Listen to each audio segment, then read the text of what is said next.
There are a lot of diseases in our age that we just don't know what makes them come about. Some of these we have had for just a few years, some we've had for a number of years, and diseases tend to wax and wane.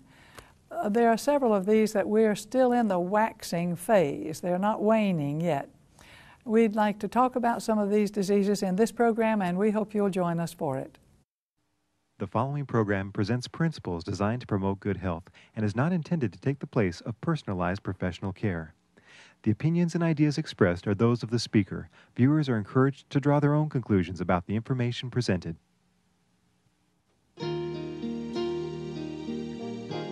Welcome to Help Yourself to Health with Dr. Agatha Thrash of Uchee Pines Institute. And now, here's your host, Dr. Thrash. Some of the diseases that we're suffering from in this modern age have a fairly clear relationship to some kind of lifestyle. We also have a number of diseases in this modern age that are fairly clearly related to diet in some way. And one of those is endometriosis. Some things in lifestyle may be associated with endometriosis, but then some things in diet may also be associated. Endometriosis is a planting or a transplanting of some of the lining material of the uterus in some other place. Now, some other place may be the uterine wall itself. Normally, this membrane lines the interior of the uterus or the womb. But in endometriosis, some parts of it may be transplanted into the wall of the uterus. Then, when the uterus contracts at all, that causes pain. In addition to the uterine muscle, it can be these little bits of endometrial tissue can be transplanted onto the surface of the uterus or on the surfaces of the tubes or inside the tubes, in which case there may be an infertility problem. These little bits of the lining material called endometrium may transplant on the inside of the abdomen. They may transplant even on the liver or on the intestinal tract or in the mesentery or some other place. They may embed in the umbilicus, or in some cases they may even go to some distant place, such as to the skin. I saw one case of endometriosis that the skin of the upper chest was involved with an endometrial transplant. It's quite weird to see this strange looking thing that became very congested with blood with her menstrual periods.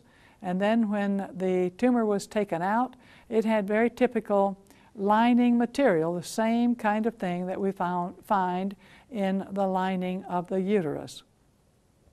Such cases, of course, bring forth a lot of interest and a lot of study, and some of the studies that have been done have shown some factors of lifestyle to be involved.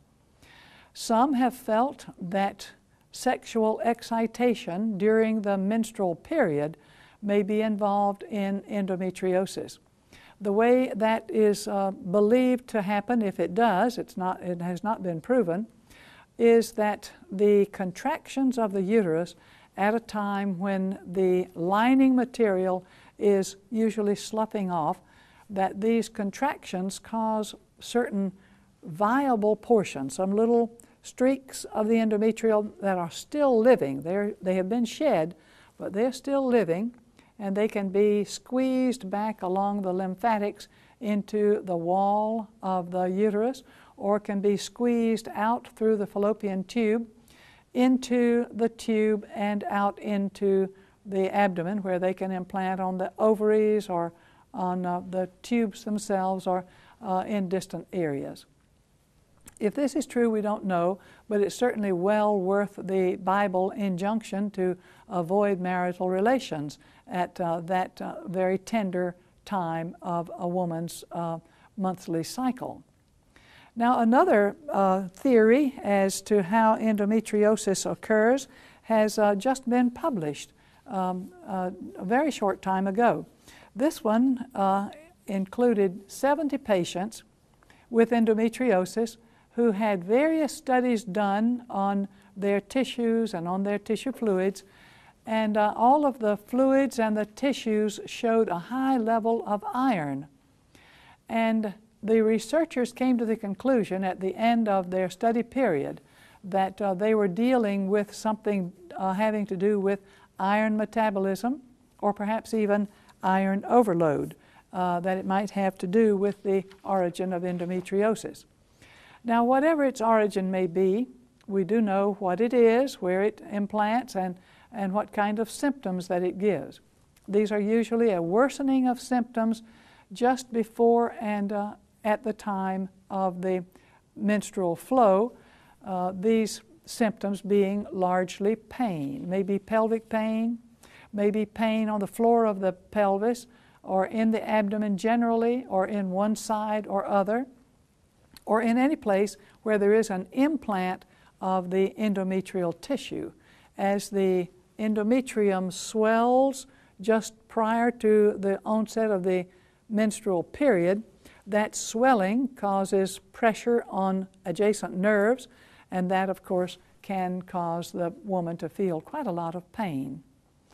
So pain control is one of the important ways that we treat endometriosis. This can be with heating pads, ice bags, massage of the extremities, which tends to distract the person from the pain that they're having elsewhere. Hot foot baths can be most helpful in this kind of problem.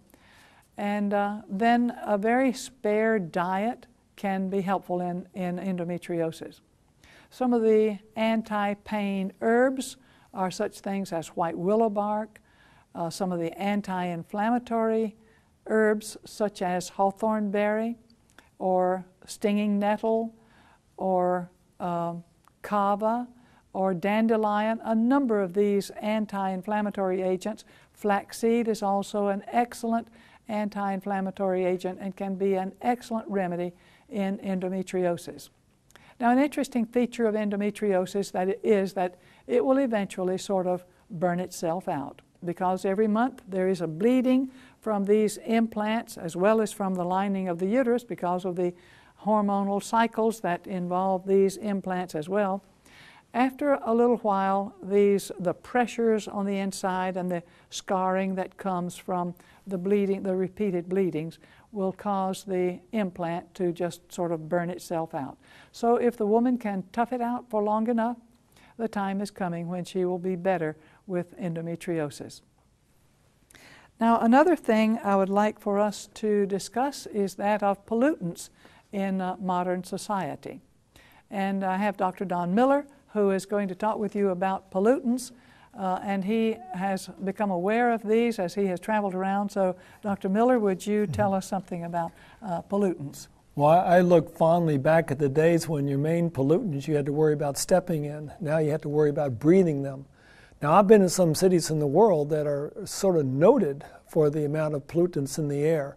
Bangkok is one of the most highly polluted areas. Tokyo is very polluted. But how big of an impact does this pollution have on the body is the question we need to ask. And there's a very interesting study that I have read that came out of Utrecht, the Netherlands. Basically, it wasn't done there. It was done by people in the Netherlands on a small town in the country of Switzerland. There was a small town with a highway moving through the middle of it, which would carry about 5,000 vehicles a day. They found that people who lived outside the 50-meter line from the highway, outline of 50 meters, would have a significantly lower amount of cancers than those living within that 50 meters. Here's what it looked like. Of 75 deaths over a 12-year period due to various carcinomas, various cancers in this 12-year period of time, only 3 lived outside of this 50-meter band. So apparently 47 people living within this 50-meter band might have been profoundly affected by the exhaust and the pollution coming out of the vehicles traveling down this road. And quite frankly, 5,000 vehicles is not that many vehicles. But there's something else he found out. Not only were his patients dying of cancer because of living within this zone, here's what else. Headaches, sleep disorders, fatigue, depression, digestive disorders, and nervousness were twice as common. And in those people living within 50 meters of the highway, they were taking 4 times as many analgesics than those living outside the 50 meters. So what do you do about this? Well, we recommend very strongly vitamin M. And what is vitamin M? Move. Move away from the area. Now, sometimes that may seem overly simplistic. You just can't do it. But realize that with the proximity to the pollution source, you are opening yourselves up to a source of danger and source of disease. What can you do? If you cannot move, everything else you do needs to be done as carefully as possible. They say that people who cook over gas ranges, and that's my favorite way to cook, if they do not have proper exhaust, they are breathing as much exhaust and pollutants as if they were living in a city. So we need to have a good exhaust fan over our range or over our stoves.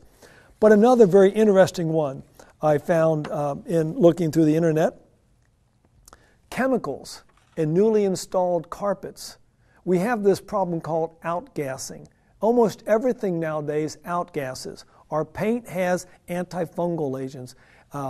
And they have anti-mold agents. We have carpeting with different agents in there. And this is what they did. They took pieces of carpeting and they blew a fan over the carpeting into a cage of mice. So forcing the mice to breathe air that was coming over newly made carpeting. Let's say what it was, between 40 minutes and 24 hours, every single mouse was dead within this cage.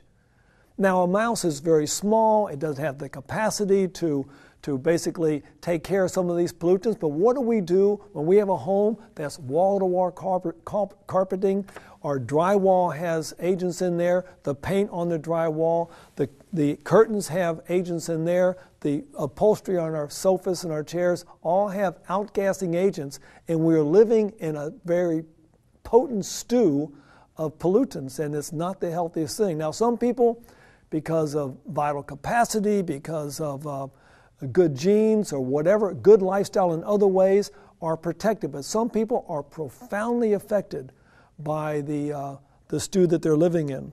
There are other things. The preserving things that we have nowadays, the plastics. I read an article not long ago that people who put food in a microwave oven and have some of this shrink wrap type plastic over the top, as the microwave heats it up, pollutants drip off, some xenoestrogens drip off into the food, and you're eating this stew, and these things cause infertility. As a matter of fact, just wrapping your food in these types of plastics are not the best thing. What I like to do when I finish my all-fruit jelly jars or whatever jars I'm using, I save all my glass jars, and I put my leftovers in glass. They don't outgas, they stay pretty well. Put them on a tight lid, put them in the refrigerator at the proper temperature, but try to eat them as fast as possible, because everything nowadays in this society is giving off some type of pollutant. So the best thing to do is be careful.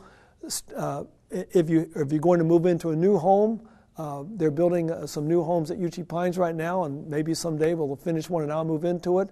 I've already got the hardwood floors, this pine floors, but I've already got the floors ready to put down. No carpets in the house, going to have mini blinds, no curtains. I feel that I'm getting into that age where you got to be a little bit more careful.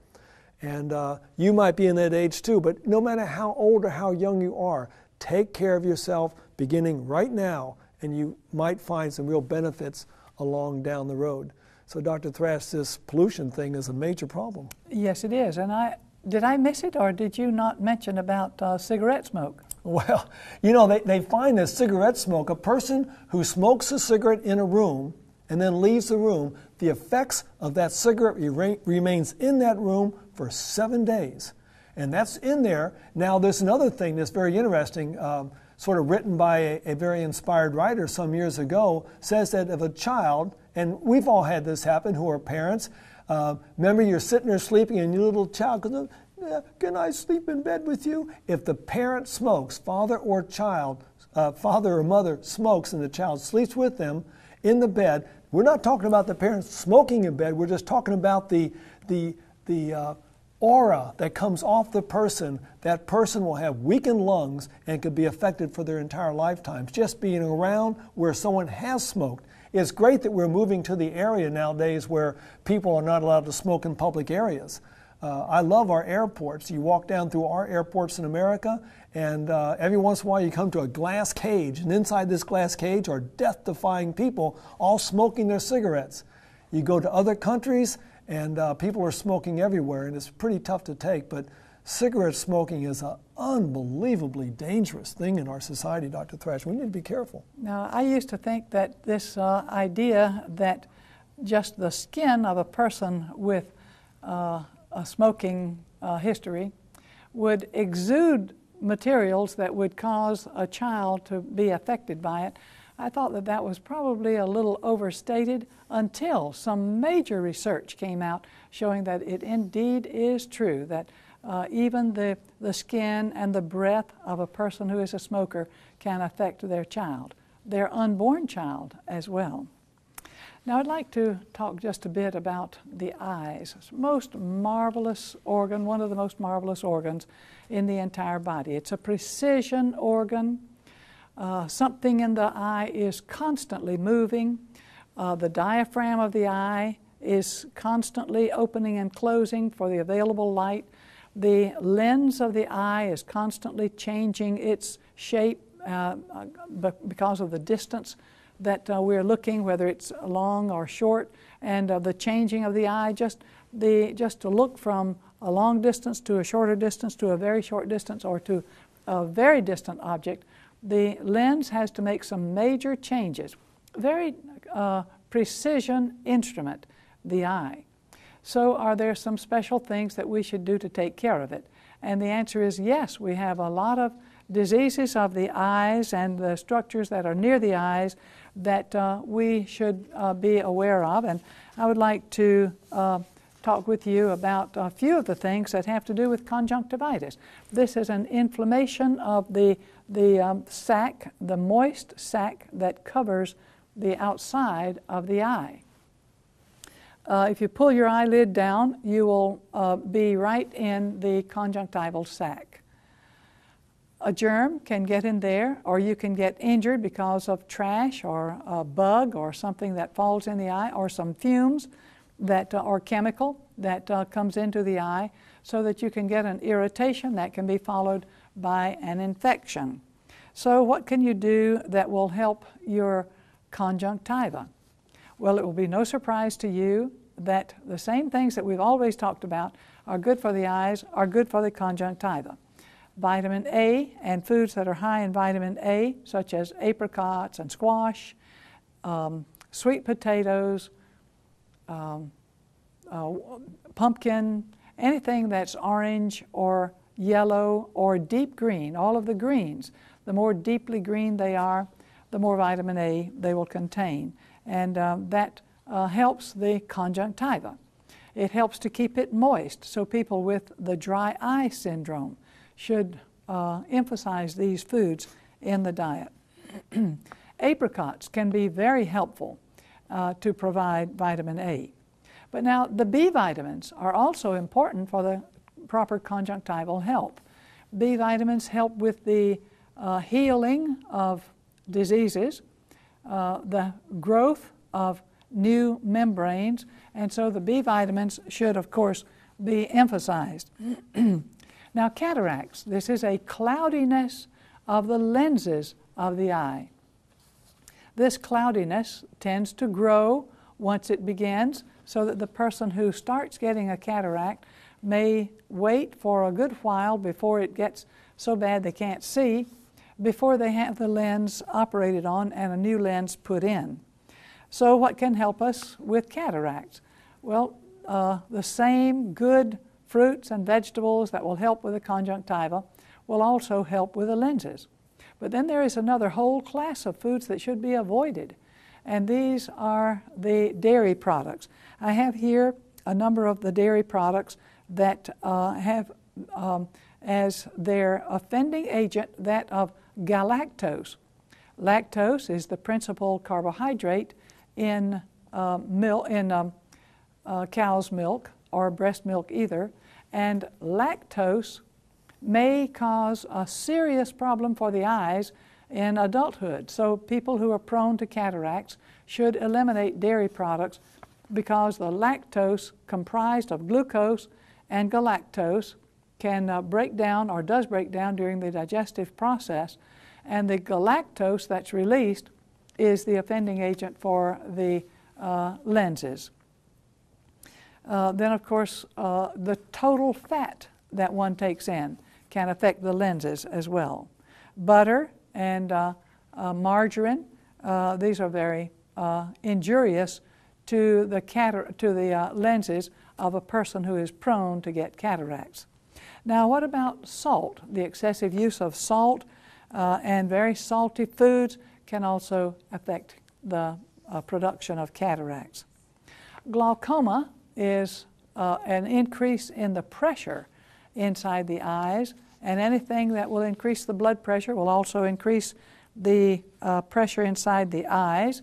So coffee, tea, colas, and chocolate, these can all increase the interior pressure of the eye to make glaucoma, which can then injure the retina and can cause blindness because of damage to the retina. A very high protein diet can also damage the internal structure of the eye and cause one to get glaucoma. Then another one which is so serious is that of macular degeneration. The macula is the place of the most fine focus in the eye, and the macula can be damaged by a wide variety of things, aspirin being one. Various food substances can, such as those that are deficient in zinc, those that are deficient in antioxidants, aged foods, foods that are rancid, those kinds of things can be a problem for the macula. There are also some wonderful foods that can help the macula. Spinach is one. If a person who has already developing macular degeneration just takes spinach 5 days a week, that can reverse the process of macular degeneration and can give the person a little bit better acuity of vision than one had before the spinach routine was taken. Cabbage is also good, oranges are good, and foods that are high in zinc and high in antioxidants. All of these can be so beneficial for a person with eye problems that I think that it is well for us to study these various things. Another problem is that of night blindness, and Dr. Don Miller will talk with you about this problem. When you talked about macular degeneration, Dr. Thrash, you know, my mother had this. Oh? And she's right now 81 years old, and to the point where she already had the blindness in the center of her eye, and she could no longer drive at night because she could not see at night, and she could not even see in shadows. And she started, it's about 2 years ago, taking a herbal combination that's good for the eyes. And she recently got her full driver's license back. She has no visible macular degeneration anymore. Is that right? Which is impossible. I'm sure she took bilberry tea. And maybe she ate blueberries a lot. Every time I go home, I try to take her some during blueberry season. That's good. But there are good things we can do for the eyes. Did she take the spinach? I had her taking spinach at least 3 times a week. Extremely good. Anything that Dr. Thrash has mentioned for the eye problems that she's mentioned is good also for the night blindness. You know, the eye is, you know, when you think about the eye, if you study the eye, you wonder how in the world can anyone have the audacity to even think about evolution. How could you evolve this unbelievably complex part of our visible brain? And but our eyes, she's already talked about the macula, she's talked about other parts of the eye. We have rods and cones in our eye that receive certain types of light. It's the rods that receive basically a lot of light, which It's not color sensitive. It's basically black and white type light. And this is where we get our night vision. Those who have good rods can see very well at night. People who have night blindness, the rods are not as strong as they should be. So what can we do about this? Everything that Dr. Thrash just said about everything else in the eye, you do those things. You eat the green leafy vegetables, you eat the orange and the yellow vegetables. And fruits. When I'm in India, I have a lot of patients come to me with this problem. I've got night blindness. Now, for some reason, in the developing countries that eat rice, they eat almost always refined rice, which is depleted rice, which is going to deplete them of their vitamins and their minerals. I tell them, because there's plenty of them over there, start eating a lot of papaya, a very good source of vitamin A. If you have night blindness, I would suggest you start off with about 25 international units of vitamin A about twice a day, which is going to help. Also, a zinc deficiency. Dr. Thrash mentioned a zinc deficiency. If we have a zinc deficiency, the liver is not able to convert the carotene into vitamin A, and so we need to have plenty of zinc, and so you take either a zinc supplement, but I'd rather you take zinc-containing foods. I've already mentioned in other programs things like popcorn, things like pumpkin seeds. There are good sources of zinc out there. If you're eating a good whole food dietary, which is rich in your vitamins and minerals, you won't have the problem with these particular things. Carrot juice is another very good thing. You can eat the carrots, but also take the carrot juice and the green and yellow foods. And then bilberry. Dr. Thrash mentioned bilberry. You can also take the American form, which is blueberry. Bilberry, blueberry, extremely good for the eyes, and you're going to find that you might just have a reversal of this night blindness problem. It's a major problem. People with night blindness should not be driving at night. But we feel like if we take good care of our eyes with proper nutrition, the body is unbelievably able to repair itself, Dr. Thrash. Yes, it is. I'm constantly amazed at how wonderfully well we've been designed to repair ourselves. Another thing is just visual acuity. Of course, cataracts and macular degeneration are involved in that. But there are also things having to do with the muscles of the eye and with the place where we interpret vision, the central portions of vision, where we, when some light rays come into the eye, they have to go back to the very back of the brain in the occipital area for the interpretation. If there is some hardening of the arteries going to the brain in that area, then the person, although they may see quite well, they will not be able to interpret what they have seen. So hardening of the arteries can be a factor in poor vision. To avoid hardening of the arteries, of course, the arterial tree must be kept in the most excellent health. And to do that, you need exercise and diet, plenty of water, and a good lifestyle. May these be your portion in life.